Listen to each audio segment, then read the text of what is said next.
તમારા વાળ નાની ઉંમરે સફેદ થવા લાગ્યા છે? શું તમે ડાય કે કલર કરીને તમારા વાળને વધારે બગાડી રહ્યા છો? જો તમે આ 5 ઉપાય શરૂ કરશો તો તમારા સફેદ વાળ અટકી જશે અને નવા આવતા વાળ કુદરતી રીતે કાળા આવશે. રોજ 1 થી 2 કાળા તલમાં બનાવેલી ચીક્કી ખાઓ.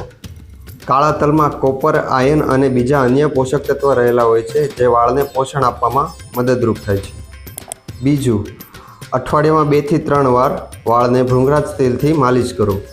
આયુર્વેદમાં ભૃંગરાજને કેશરાજ એટલે કે વાળનો રાજા કહેવામાં આવે છે, જે વાળને મૂળમાંથી કાળા કરવાનું કામ કરશે. ત્રીજું, તમારા જમવામાં મીઠા લીમડાનો ઉપયોગ વધારો. તેમાં રહેલા એન્ટીઓક્સિડન્ટ વાળને સફેદ થતાં અટકાવે છે. ચોથું, વધારે પડતો સ્ટ્રેસ કે ગુસ્સો કરવાનું ટાળો. આવું કરવાથી શરીરમાં પિત્ત વધે છે, જે વાળને જલ્દીથી સફેદ કરે છે. 5મો ઉપાય જાણવા માટે અમારા પેજ ઋષિકેશ આયુર્વેદાને ફોલો કરો અને કોમેન્ટમાં લખો હે. વાળને લગતી તમામ માહિતી હું તમને મોકલી આપીશું.